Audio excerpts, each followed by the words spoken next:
Assalamualaikum warahmatullahi wabarakatuh. Hai, selamat datang di channel YouTube aku. Oke, sebelum kita masuk pada materi pembahasan kita, alangkah lebih baiknya jika kita berkenalan dulu. Karena apa? Ya, betul sekali. Karena tak kenal, maka tak sayang. Jadi, perkenalkan, nama saya Martini, NIM saya D022009. Saya mahasiswi dari Prodi Pendidikan Matematika. Video ini sengaja saya buat untuk penyelesaian tugas dari salah satu dosen saya. Lalu, materi apa sih yang akan kita bahas pada kesempatan kali ini? Langsung saja, simak video penjelasan saya berikut ini. Baik, tadi kita sudah kenalan ya di awal, jadi tanpa harus panjang lebar, langsung saja kita masuk pada materi pembahasan kita, yaitu mengenai integrasi nasional. Apa sih itu integrasi nasional? Dan apa saja yang dimuat di dalam integrasi nasional tersebut? Langsung saja kita masuk pada pembahasan pertama. Di sini saya akan mengambil beberapa poin pembahasan. Di antaranya ialah pengertian integrasi nasional, faktor pendorong dan penghambat integrasi nasional, tantangan dan upaya integrasi nasional, kemudian kebijakan integrasi nasional, dan yang terakhir yang akan saya bahas ialah mengenai contoh dan problematika integrasi nasional. Secara etimologi, integrasi nasional berasal dari dua kata, yaitu integration dan nation. Integration artinya ialah pembauran hingga menjadi kesatuan yang bulat dan utuh. Sedangkan nation artinya bangsa sebagai bentuk persekutuan dari orang-orang yang berbeda latar belakangnya, berada dalam satu wilayah dan di bawah satu kekuasaan politik. Sedangkan jika kita tinjau lagi secara lebih singkat, dapat dikatakan sebagai persatuan dan kesatuan. Namun jika kita lebih mendalam lagi ialah dapat dikatakan sebagai cara membentuk persatuan dan kesatuan itu sendiri. Jadi maksudnya itu gimana? Maksudnya itu gini. Integrasi nasional yang terkait dengan negara Indonesia adalah segala tindakan yang dapat menyatukan setiap unsur dalam masyarakat yang sangat beragam, sehingga menjadi satu kesatuan dan satu tujuan dalam naungan negara, yaitu dengan dasar hukum NKRI yang bersemboyan pada Bhinneka Tunggal Ika. Dengan demikian, integritas nasional sebagai salah satu upaya menjaga keutuhan NKRI, negara tercinta ini. Jadi seperti itu, kurang lebihnya seperti itu. Lanjut. Secara garis besar, integrasi nasional dibagi menjadi dua, yaitu integrasi nasional dipandang secara politis dan integrasi nasional dipandang secara antropologis. Apa yang membedakan di antara keduanya? Mari kita kulik lebih dalam lagi.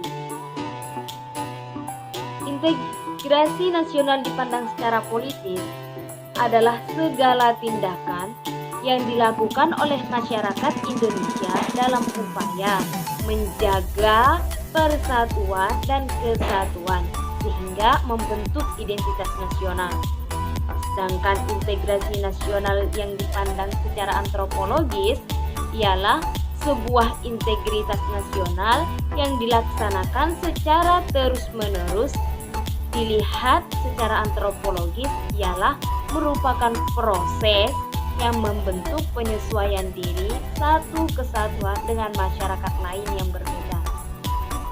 Sehingga yang membedakan di antara keduanya ialah jika secara politis ia akan melahirkan identitas nasional, sedangkan secara antropologis ia akan melahirkan penyesuaian diri pada suatu masyarakat dengan masyarakat lain yang berbeda.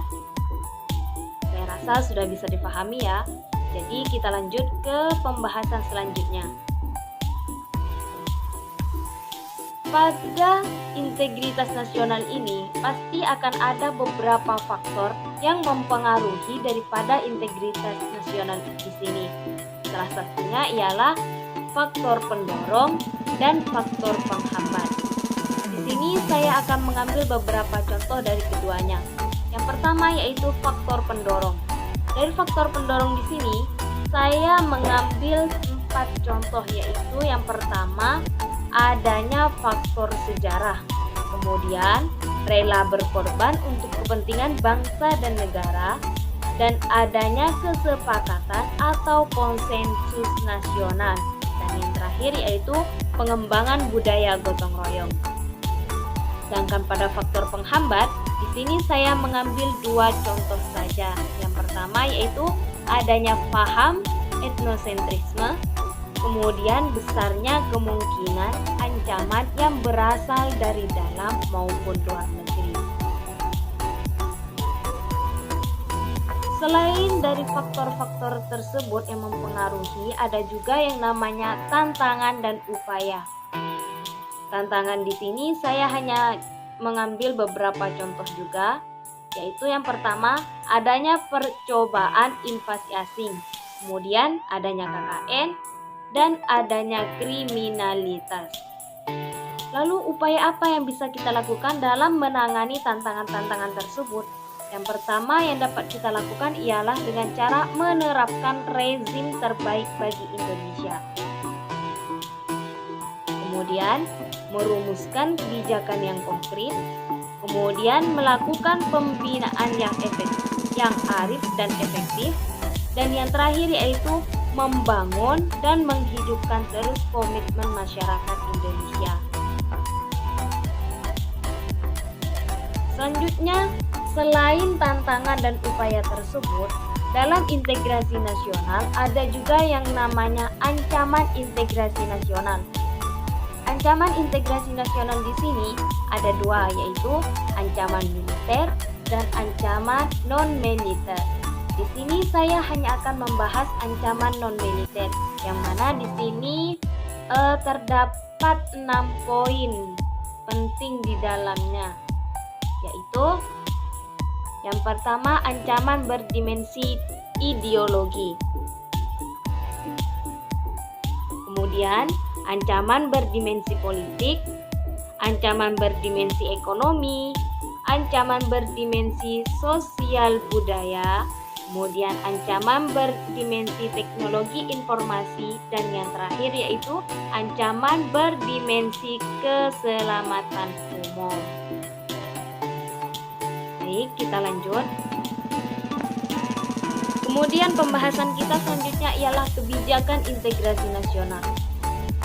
Dalam semua tindakan pasti ada yang namanya kebijakan, dan di sini integrasi nasional pun memiliki beberapa kebijakan di dalamnya.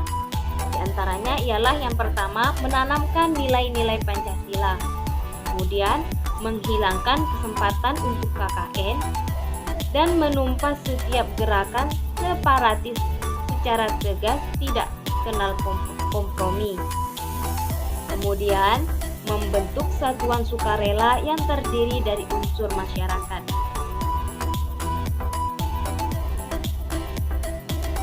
Kemudian kita masuk kepada contoh integrasi nasional.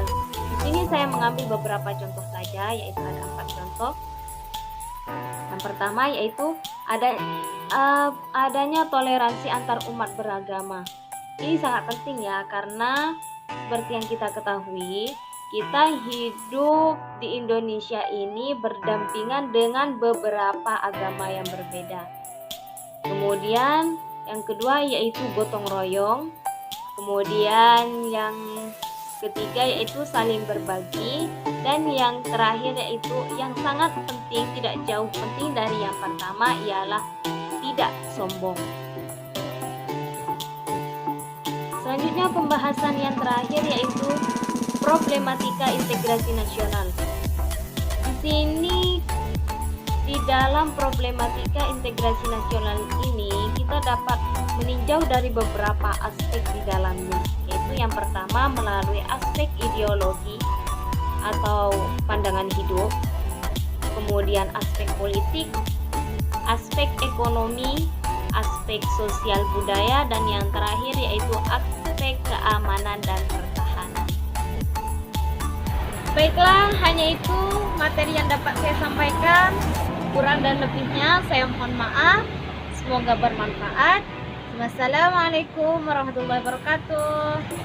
Bye. See you the next video.